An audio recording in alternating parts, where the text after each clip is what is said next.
My father spent the entire evening toasting my brother's promotion and mocking my aimless lifestyle, unaware that I had secretly acquired the firm weeks ago. When he finally called me a disappointment, I smiled, pulled out the acquisition papers, and fired my brother. This is where the story truly begins, and you won't want to miss what happens next. Make sure you're subscribed to see it through to the end. We're always curious. Where in the world are you all watching from today? Let us know in the comments. I was sitting in the back of a black town car, the city lights of Chicago blurring into streaks of gold and red against the rain-slicked glass, when the text message lit up my phone. My thumb hovered over the screen, my eyes gritty from 3 days of nonstop negotiations. I had just closed the most significant deal of my career, a silent acquisition that would reshape the logistics industry in the Midwest. My company, Apex Holdings, was no longer just a player. We were the house. But the name on the screen didn't care about market caps or quarterly projections. It was Mom. Family dinner on Saturday. Mandatory. Your father has big news about Lucas. Please, Antonia, try to look presentable this time. No ripped jeans. I let out a breath I didn't realize I'd been holding, the kind of heavy, rattling sigh that seems to scrape against your ribs. The contrast was almost laughable. 10 minutes ago, I was shaking hands with a CEO who was terrified of me, a man who knew that with a stroke of a pen, I could dismantle his life's work. Now, I was being scolded about denim. I wasn't just tired, I was physically ill with exhaustion. My head pounded with a migraine that had been lurking behind my eyes since Tuesday, and my stomach churned with a mixture of caffeine and anxiety. Not anxiety about business, never that. Anxiety about them, about Winston and Philippa, about Lucas. I looked down at my outfit, a tailored Italian suit that cost more than my father's car. I hadn't worn ripped jeans in 6 years, but to them, I was frozen in time. I was 23, confused, and finding myself. They didn't know about Apex. They didn't know about the portfolio.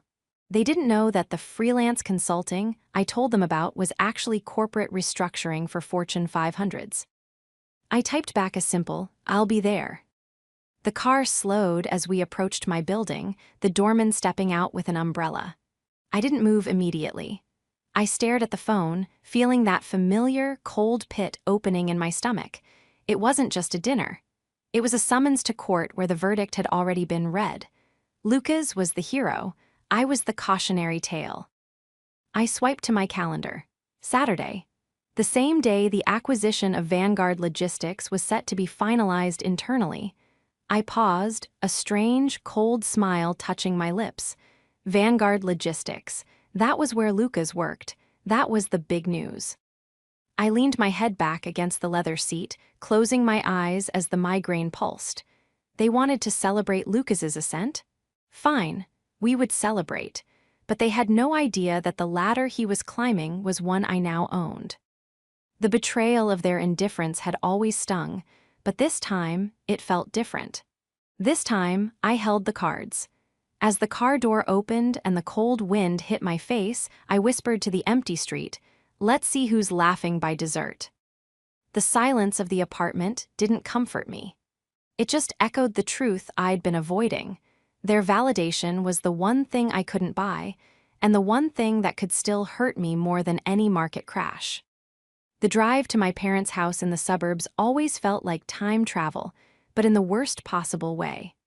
As the miles ticked by, shedding the steel and glass of the city for manicured lawns and identical colonials, I felt my posture slump. The confident CEO of Apex Holdings evaporated, replaced by Antonia, the disappointment. I parked my rental car, a sensible sedan I used specifically for these visits to avoid questions, around the block. I walked the rest of the way, the autumn wind biting through my coat. I needed the air. I needed to steel myself. When I walked through the front door, the smell hit me first. Roast beef and expensive red wine. The scent of success, as defined by Winston. "There she is," came the booming voice from the living room. Winston didn't get up. He was sitting in his leather armchair, a glass of scotch in one hand, gesturing wildly with the other. Lucas was sitting opposite him, looking like a younger, softer clone of our father. "Hi, Dad," I said, stepping into the room. I tried to kiss his cheek, but he was already turning back to Lucas. "Antonia, you're late," Philippa called from the kitchen, wiping her hands on a towel. She looked me up and down, her eyes lingering on my blazer. "Well, at least it's not a hoodie. But you look tired, darling. Are you eating? I worry about you with that unstable lifestyle of you." "RS. I'm fine, Mom," I said, forcing a smile. "Work has just been busy." Lucas snorted, swirling his drink. "Busy doing what, Tony? Fixing someone's Wi-Fi? Or are you influencing now?" Winston roared with laughter, slapping his knee. Now, Lucas, be nice to your sister. Not everyone is cut out for the corporate grind. Some people just need to figure things out at their own pace, even if that pace is glacial." I felt the heat rise in my cheeks, familiar and suffocating. I took a seat on the edge of the sofa, keeping my distance. "So," I said, trying to deflect the attention, "what's the big news?" Lucas sat up straighter, puffing out his chest. He adjusted his tie, a tie I recognized as a knockoff of a brand I bought for my senior partners. "Well," he began, feigning modesty, "it's not official until Monday, but I'm being promoted. Regional Director of Operations at Vanguard." Winston raised his glass. "To the director, youngest in the division, isn't that right, son?" "By 5 years, Dad," Lucas grinned. "Regional Director," I repeated slowly. My heart did a strange little flip. I knew that role. I knew it because I had just reviewed the org chart for Vanguard during the due diligence phase. The position had been vacant because the previous director was fired for embezzlement. It was a critical role, one that required high-level clearance and competence. Lucas was a mid-level manager at best. "That's a lot of responsibility," I said carefully. "And a lot of money," Winston interjected, his eyes narrowing on me. "Real money, benefits, a pension, things you should be thinking about, Antonia. You're nearly 30. It's time to stop playing pretend and get a real job. Lucas could probably get you an interview for a receptionist role. Couldn't you, son?" "Maybe," Lucas shrugged, "if she cleans up a bit." I gripped my purse tighter. Inside, tucked into the inner pocket, was a sleek, black USB drive. It contained the entire acquisition dossier of Vanguard Logistics. It contained the new organizational hierarchy I had approved yesterday. And nowhere on that hierarchy was the name Lucas. "I'm happy for you, Lucas," I lied, my voice steady. "But Vanguard, I heard rumors they were restructuring." "Rumors?" Lucas scoffed, waving a hand dismissively. "The company is rock solid. We're acquiring smaller firms left and right. We're the predators, Tony, not the prey. You wouldn't understand. It's high-level strategy." I looked at him, really looked at him. He was so confident, so arrogant in his ignorance. He had no idea that the predator he worked for had just been swallowed whole. "You're right," I said softly, a ghost of a smile playing on my lips. "I probably wouldn't understand." "But you forgot one crucial thing," I thought, watching Winston pour another drink. "The predator doesn't bark, it bites." To understand why I sat there, taking their abuse while holding the keys to their destruction, you have to understand the history. You have to understand the cost of the golden child. Growing up, it was always Lucas. Lucas got the tutors. Lucas got the sports camps. Lucas got the car at 16. I got the hand-me-downs and the lectures on frugality.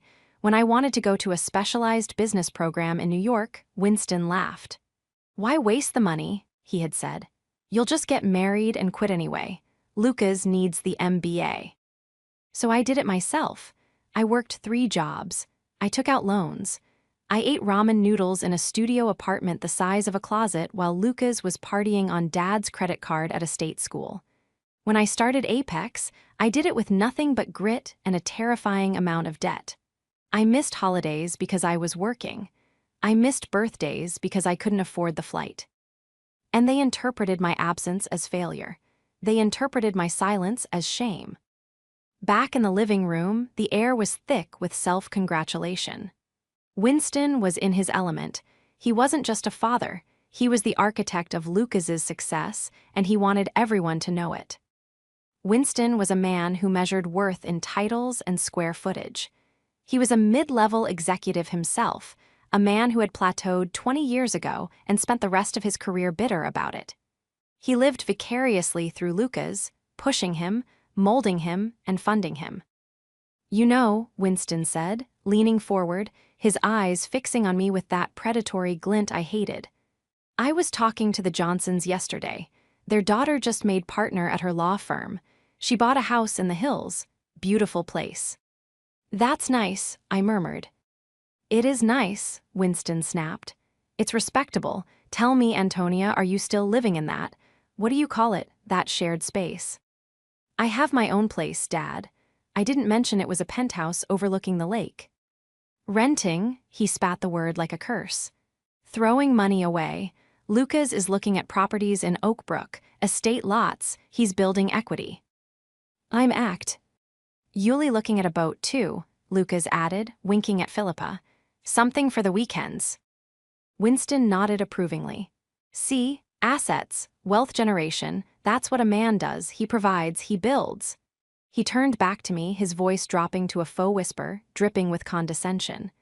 "Antonia, look, I know it's hard for you to see your brother succeeding like this while you're struggling, but you don't have to be jealous.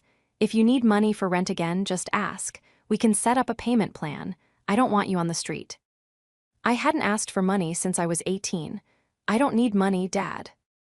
"Everyone needs money," Winston barked, slamming his hand on the armrest. "Stop being so proud. It's pathetic. You have no assets, no career, no husband. You're almost 30 and you have nothing to show for it. Do you know how embarrassing it is when people ask what you do? I have to tell them you're consulting. It sounds like you're unemployed." He stood up, pacing the room, his face flushing red. This was the antagonist I knew, the man who couldn't lift himself up without pushing someone else down. "And now," he gestured to Lucas, "now that Lucas is a director, the gap is it's embarrassing, Antonia. Frankly, I'm worried you're going to try to leech off him, so let me make this clear right now." He stopped in front of me, looming over the sofa.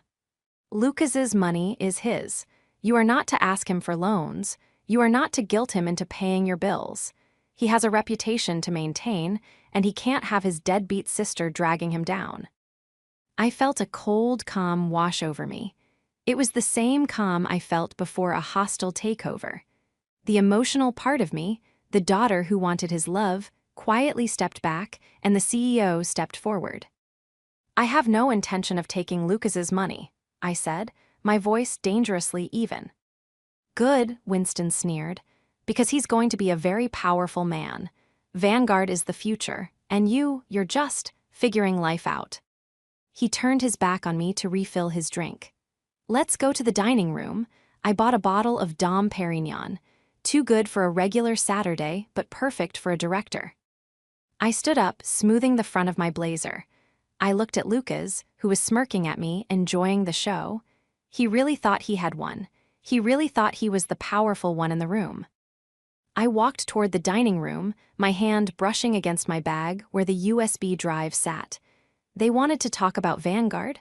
Fine, we would talk about Vanguard.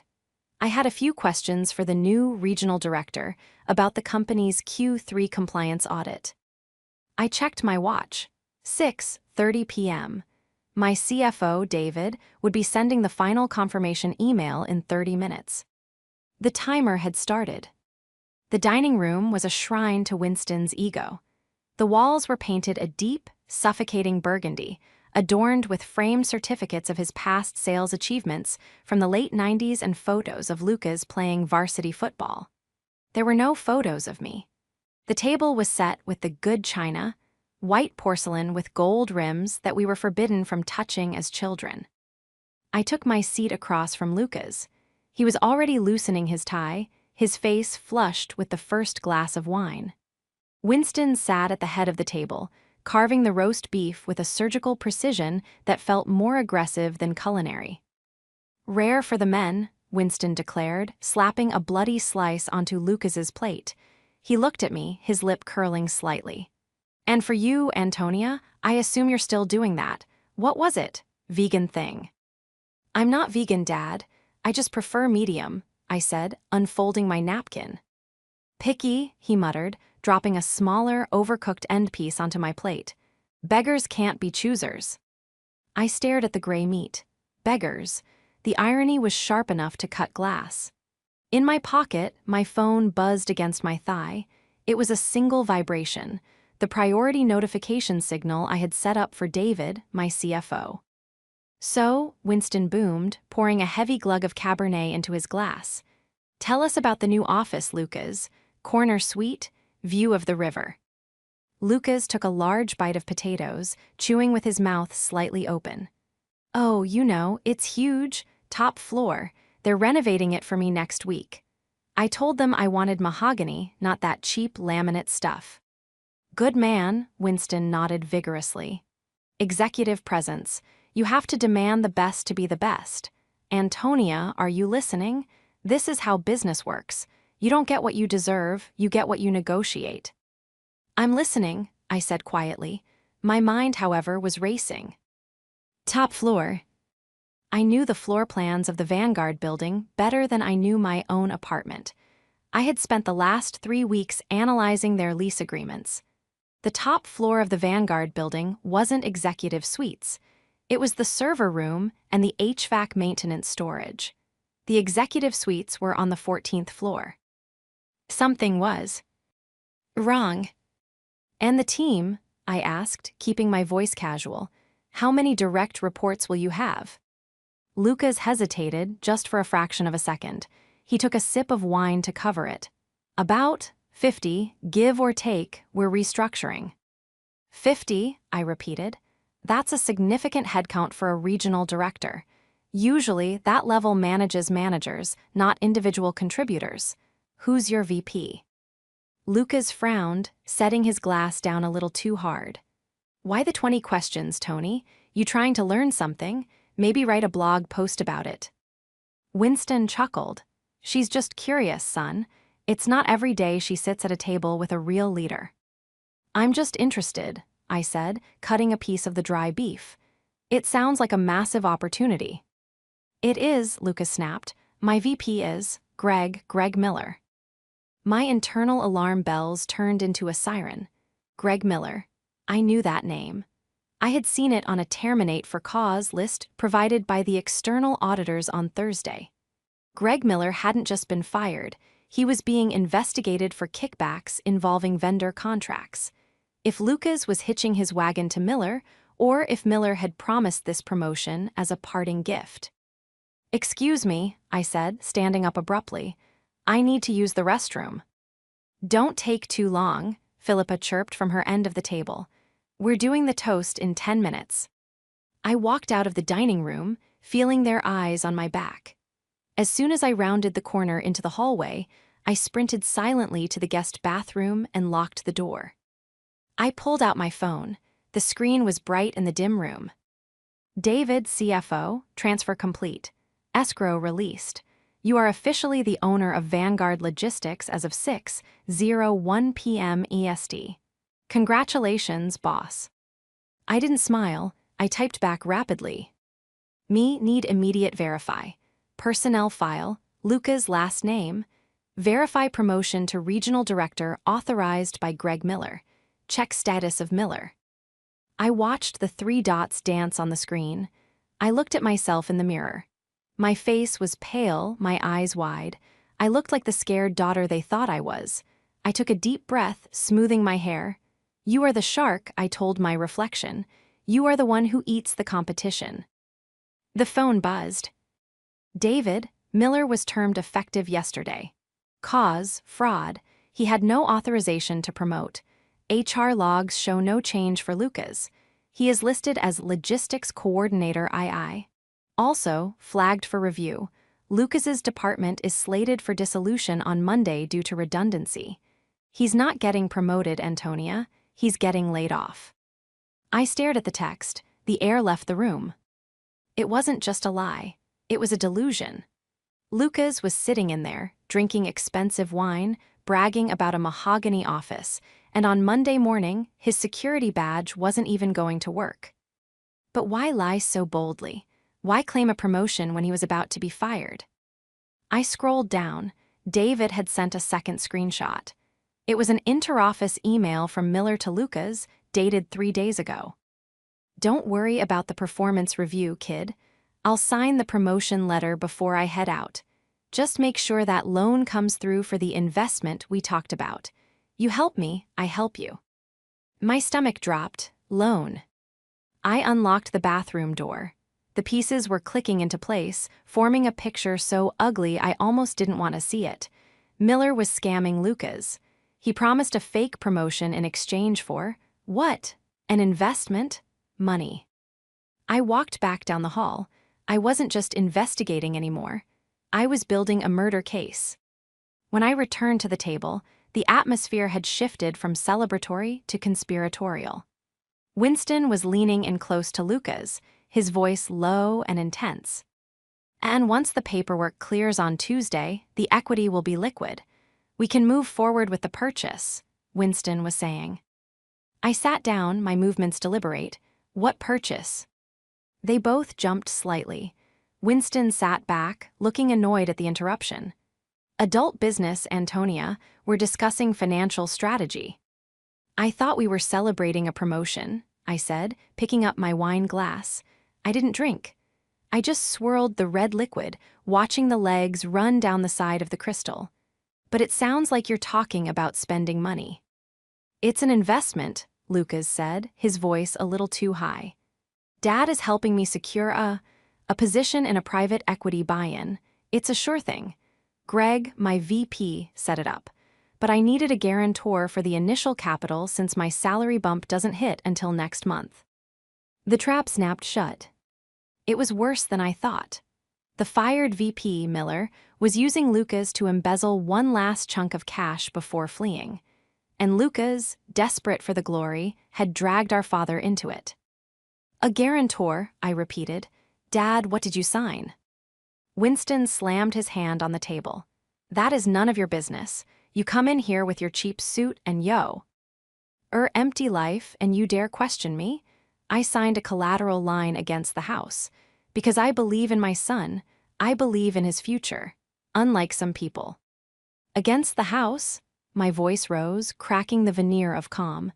"Dad, that's everything. That's your retirement. That's the equity you've built for 30 years. And it will double in 6 months," Winston shouted. "Lucas is a director now. He's in the inner circle." "He's not," I said. The words hung in the air, stark and cold. The table went silent. Philippa stopped chewing. Lucas froze, his fork halfway to his mouth. "Excuse me," Lucas whispered, his eyes narrowing.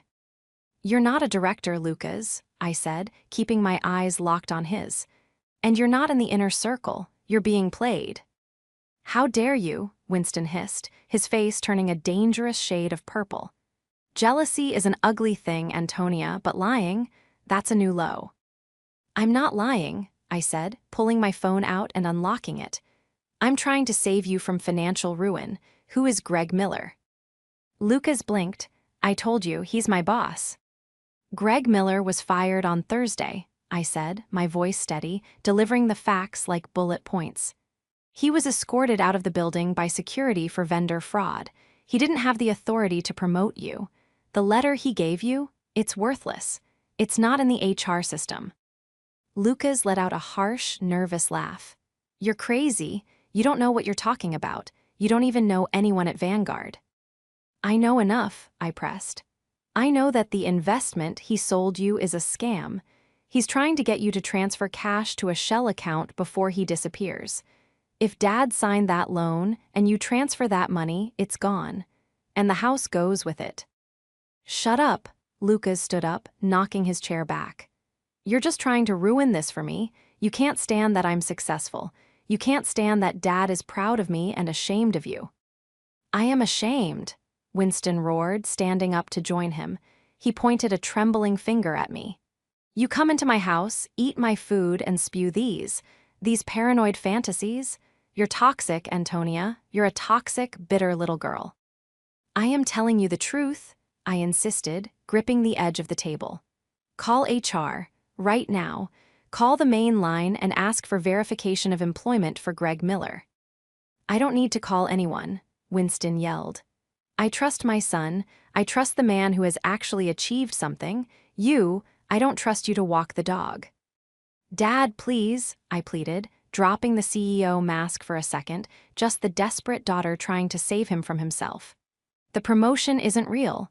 The department is being dissolved on Monday. Lucas is going to be laid off. Lucas's face went white. For a second, I saw the doubt flicker in his eyes. He knew deep down that the promotion had been too easy. He knew he hadn't earned it. But the ego is a powerful fortress. Liar, Lucas whispered, then louder, liar. Get out, Winston said. His voice was low, shaking with rage. Dad. I said get out, Winston screamed, grabbing his wine glass and hurling it. It shattered against the wall behind me, spraying red wine across the beige wallpaper like a gunshot wound. You are not welcome at this table. You are not welcome in this family until you apologize to your brother and learn your place. I sat there frozen. The wine dripped down the wall. The silence that followed was ringing in my ears. I looked at Philippa. She was looking down at her plate, refusing to meet my eyes. She wouldn't help me. She never did. Fine, I said softly. I stood up. I didn't check my clothes for wine splatters. I didn't cry. The sadness evaporated, replaced by the cold, hard steel of Apex Holdings. I'll leave, I said, reaching for my purse. But before I go, you might want to look at one thing. I don't want to look at anything you have, Winston spat, sinking back into his chair, breathing heavily. Just go. You put the house up as collateral, I said, my voice devoid of emotion now. You need to see this. I didn't wait for permission. I tapped my phone screen and cast the image to the large smart TV mounted on the wall of the dining room. The TV Winston insisted on having so he could watch the stock ticker during breakfast. The screen flickered, then displayed a crisp, high-resolution PDF. It wasn't the promotion letter. It was the Vanguard Logistics internal restructuring memo, dated for release the following Monday morning. To all staff from Office of the CEO subject, Departmental Consolidation and Redundancy Notice. Effective immediately, the Midwest Logistics Coordination Unit is dissolved. All roles within this vertical are eliminated. The following personnel are to report to HR for severance processing. The list of names scrolled down. It was short. Smith, J. Doe, R., Antonia's brother's last name Lucas. What is this? Lucas asked, his voice trembling. He squinted at the screen. That's a fake, you made that up. And this, I swiped on my phone, changing the image on the TV. It was a copy of the frantic email chain between Greg Miller and the offshore account, intercepted by my forensic accounting team during the audit. Miller, did the idiot sign the loan yet? I need the $50K by Friday or the deal is dead. The idiot, I read aloud. That's you, Lucas. Winston stared at the screen. His face was losing its color, shifting from rage red to a sickly gray. Where did you get this? I have resources, I said. Resources you know nothing about. This is impossible, Lucas stammered, backing away from the table. Greg said, he said I was his protege. He said the restructuring was to clear out the dead weight so I could build my own team. He lied to you to steal Dad's money, I said ruthlessly. And you were so desperate to look big, to be the golden child, that you didn't even check. You didn't do due diligence. You just signed. No, Lucas shouted, looking at Winston. Dad, don't listen to her. She hacked something. She's trying to sabotage the loan. Winston looked at Lucas, then at the screen, then at me. The doubt was eating him alive. He looked at the wine stain on the wall. He looked at the director, who was currently sweating through his shirt. Lucas, Winston said, his voice raspy. Did you call HR? I don't need to call HR, Lucas shrieked. I'm the director. Call them, Winston roared, slamming his fist onto the table so hard the silverware jumped. Lucas fumbled for his phone, his hands shaking so badly he dropped it once. He dialed. He put it on speaker. "Thank you for calling Vanguard Logistics. Our offices are currently closed. If you are calling to verify employment." Lucas punched in the extension. "You have reached the voicemail of Greg Miller. This mailbox is no longer in service. Goodbye." The automated voice was the only sound in the room. Lucas lowered the phone. He looked like a child who had dropped an ice cream cone.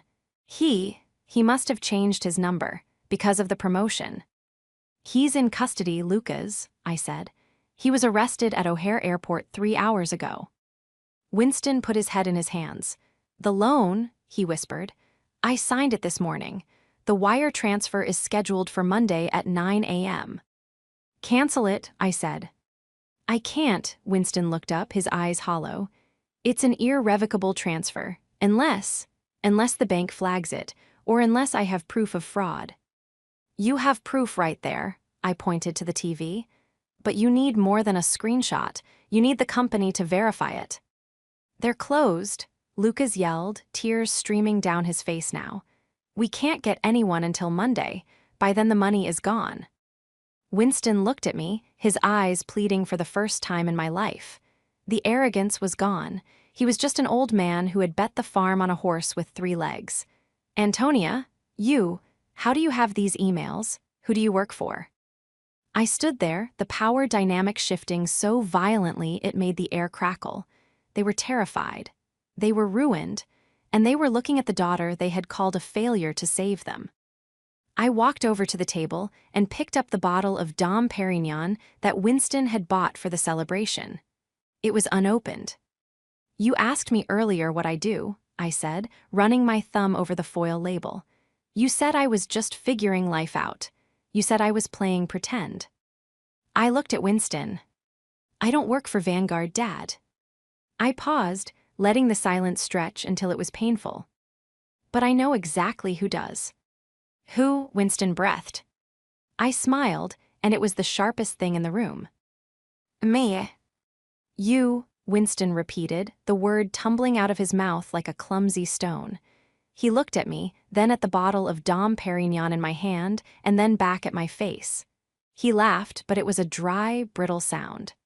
"Antonia, this isn't the time for your games. You know who works there, who? Some receptionist you met at a coffee shop." "No, Dad," I said, setting the bottle down on the table with a heavy thud. The sound echoed in the silent room. "I don't know the receptionist, but I do know the board of directors. I know them because I appointed them." Lucas shook his head, his face blotchy with panic and confusion. "What are you talking about? You're a freelancer, you consult for nobody knows who." "I consult for Apex Holdings," I corrected him, my voice gaining strength, filling the room that had suffocated me for so long. "Actually, I am Apex Holdings. I founded the firm 6 years ago. We specialize in distressed asset acquisition and corporate restructuring." I reached into my bag and pulled out the blue folder I had been guarding all night. I tossed it onto the table. It slid across the polished wood and came to a stop right in front of Winston's plate of cold roast beef. "Open it," I commanded. "Why?" Enstan's hands shook as he opened the folder. He stared at the documents. It was the deed of sale, the acquisition summary, the press release scheduled for Monday morning. "Apex Holdings completes acquisition of Vanguard Logistics. Signed, Antonia last name, CEO." "You," Winston looked up, his eyes wide, struggling to process the shift in reality. "You bought the company." 2 weeks ago," I said. "We've been auditing the books for a month. That's how we found Miller. That's how I knew about the fraud. And that's why I know for a fact that Lucas isn't a regional director." I turned to Lucas. He was slumped in his chair, looking small. The arrogance that had inflated him an hour ago had leaked out, leaving behind a terrified boy. "I own the building you walk into every day, Lucas," I said, my voice cold. "I own the servers you send your emails from. I own the payroll system that cuts your checks. And as of 6:00 p.m. tonight, I am the one who decides who stays and who goes." This can't be real, Philippa whispered, speaking for the first time. She looked at me with a mixture of awe and fear. Antonia, you did this. I did, I said. While you were all making fun of my little consulting gig, I was building an empire. While you were mocking my rental apartment, I was buying skyscrapers. I didn't say anything because I wanted to see if you would ever value me for me, not for my title. But tonight, I looked at Winston. Tonight, I got my answer. Winston was reading the document again, his finger tracing my signature. CEO, he muttered, you own it, you own him. I own the company, I corrected. And right now, that company is the only thing standing between you and homelessness. Winston dropped the folder. The loan, he gasped. The wire transfer. It's scheduled. If Miller is a fraud, if the account is fake. The money will disappear, I said, and the bank will take this house. Panic, raw and unfiltered, finally broke through Winston's pride. He stood up, knocking his chair over. Antonia, you have to help. You have resources. You said you have resources. Stop it. Stop the transfer. Why should I asked, crossing my arms. You just told me to get out of your house. You told me I wasn't welcome in this family. You told me I was a failure. I didn't know, Winston stammered. I was upset. I was protecting your brother. Protecting him from the truth, I shot back. You've spent your whole life protecting him, pumping him up with hot air until he floated right into a con artist's trap. You did this, Dad. You and your obsession with status. Please, Philippa said, tears running down her face. Antonia, please, this is our home. I looked at my mother. For years, she had stood by and let Winston belittle me. She had nodded along, offered me leftovers, and asked when I would get a real job. But she was still my mother. And this house, despite the memories, it was where I grew up. I sighed, the anger draining away, leaving just exhaustion. I can stop it, I said. Winston let out a sob of relief. How? How can you stop a bank transfer on a Saturday night? Because I own the entity that flagged the account, I said, pulling out my phone again. Miller's account was frozen by the FBI an hour ago because my legal team handed over the evidence. Any transfer attempting to hit that account will be bounced, provided a verified victim authorizes the stop. I dialed a number. I put it on speaker. David. I'm here, boss. David's voice came through, crisp and professional. What's the status? We have a situation with a pending transfer from a Winston last name to the flagged Miller account. It's a fraudulent inducement. I need you to conference in the bank's fraud department and issue a block code. Authorization code Alpha 9 Victor. Understood, David said. Flagging it as part of the Apex investigation, the transfer will be canceled. The funds will remain in the originator's account. Anything else? Yes, I said, looking directly at Lucas. Regarding the personnel file for Luca's last name. Lucas flinched. Tony, wait. Process the termination, I said into the phone. Effective immediately. Cause, gross negligence and attempted participation in vendor fraud. Wait, Lucas screamed. You can't fire me, I'm your brother. I looked at him, my expression unmoving. You tried to embezzle $50,000, Lucas. You were willing to leverage Dad's house to do it. If you were anyone else, I'd have you prosecuted. Being my brother is the only reason you're not going to jail on Monday. But you are certainly not working for me. Copy that, David said. Termination processed. Severance denied. Access badges deactivated. Should I send security to clear his desk? No, I said, holding Lucas's gaze. He can pick up his box from the lobby. I hung up the phone. The room was silent. The only sound was the hum of the refrigerator in the kitchen and Winston's heavy, ragged breathing. He sank onto the sofa, looking 20 years older. The director was gone. The golden child was unemployed. The disappointment was the only one standing tall. You fired him, Winston whispered, staring at the floor. He fired himself, I said. I just signed the paperwork. I picked up my purse. The air in the house felt stale, used up. I didn't want the roast beef. I didn't want the apology that wouldn't come. "I'm leaving now," I said. "Your money is safe, Dad. The house is safe. But don't ever call me a failure again, and don't ever tell me I'm just figuring life out. I figured it out a long time ago." I walked to the front door. Neither of them moved to stop me. Neither of them said a word. They were frozen in the wreckage of their own egos, and for the first time in my life, I didn't feel the need to fix it for them. I opened the door to the cold night air, and it felt like freedom. The fallout was swift, quiet, and absolute. By Monday morning, the news of the Apex Holdings acquisition was on the front page of the Wall Street Journal. My picture was there, a professional headshot taken last year, under the headline, "The Quiet Giant: How Antonia last name built a logistics empire from the shadows."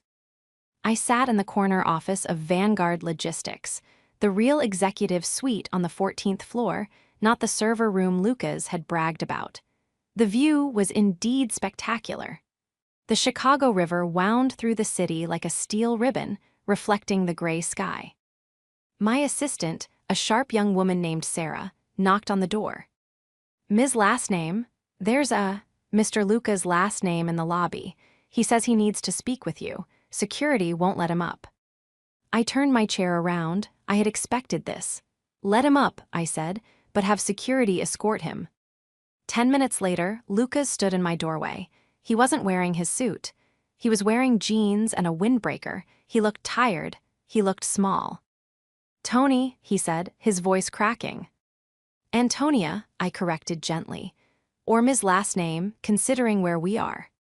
He swallowed hard. "Antonia, look, I know I messed up. I know I was an idiot, but Mom is a wreck. Dad hasn't spoken in 2 days. He just sits in the den staring at the wall." "He's in shock," I said. "His worldview collapsed. It takes time to rebuild." "He's ashamed," Lucas said, stepping into the room. "He feels like he lost everything." "He didn't lose everything," I said. "He kept his house. He kept his retirement. He just lost his delusions." Lucas rubbed the back of his neck. "And me, I lost my job. I have a mortgage on that condo, Tony. I have car payments. I can't be unemployed, not now." He looked at me with that familiar expression, the one he used when we were kids and he wanted me to do his homework. The expectation of rescue. "I need a job," he said. "You own the company. You can just undo it, put me in a different department. Marketing, sales, anything." I looked at him, feeling a pang of the old guilt. It would be so easy. I could snap my fingers, give him a salary, and restore the peace. Winston would be happy. Mom would be relieved. We could go back to pretending. But pretending was what had almost cost them their home. "No," I said. Lucas blinked. "What?" "No," I repeated firmly. "I can't hire you, Lucas. You're a liability. You fell for a basic phishing scam because you were greedy and arrogant. You didn't vet the deal. You didn't protect the assets. If you worked for me, I couldn't trust you." "So that's it." Anger flared in his eyes again. "You're just going to leave me out in the cold, for revenge." "It's not revenge," I said, standing up and walking to the window. "It's business, and it's love, actually. If I bail you out now, you'll never learn. You'll just wait for the next person to save you." I turned back to him. "But I will do this. I'll pay for a career counselor, a good one. Someone who can help you find a job you're actually qualified for, not when you think you're entitled to. And I'll cover your mortgage for 3 months. That's it. After that, you're on your own." Lucas stared at me. He wanted to argue. He wanted to scream. But he looked around the office, the mahogany desk, the awards on the shelf, the sheer weight of my reality, and he realized he had no leverage. 3 months, he muttered. 3 months, I confirmed. Take it or leave it. He nodded, defeated. I'll take it. He turned to leave, but stopped at the door. Dad wants to see you, he said without looking back. He wants to apologize. I think he means it. I'll see him when I'm ready, I said. Lucas walked out. I didn't see Winston for another 2 weeks. When I finally drove out to the suburbs, the dynamic had shifted permanently. I didn't park around the block. I parked my Porsche right in the driveway. Dinner was quiet. There was no wine, there was no bragging. Winston looked frazzled. Humble, he asked me questions about the market. He asked me about interest rates. He listened when I spoke. At the end of the night, as I was putting on my coat, Winston stopped me in the hallway. "Antonia," he said, his voice was rough. I was proud of the wrong things for a long time." I looked at him. I saw the regret in his eyes. It didn't erase the years of neglect, but it was a start. "I know, Dad," I said. You're a shark," he said, a small, sad smile touching his lips. "I always said you needed to be tougher. Turns out you were the toughest one in the house." "I had to be," I said, "to survive this family." He flinched, but he nodded. "I deserve that." I hugged him briefly. It wasn't a warm, fuzzy movie hug. It was a truce. "I have to go," I said. "I have a meeting in Tokyo on Monday." "Tokyo," he repeated, shaking his head in disbelief. "Safe travels, CEO." I walked out to my car. As I drove away, watching the house shrink in the rearview mirror, I realized I wasn't angry anymore. I wasn't trying to prove anything anymore. The heavy weight of their expectations had finally lifted, replaced by the only validation that mattered. My own. I turned onto the highway, the city lights of Chicago welcoming me back. I had a company to run. I had a future to build. And for the first time, I was driving toward it with nothing holding me back.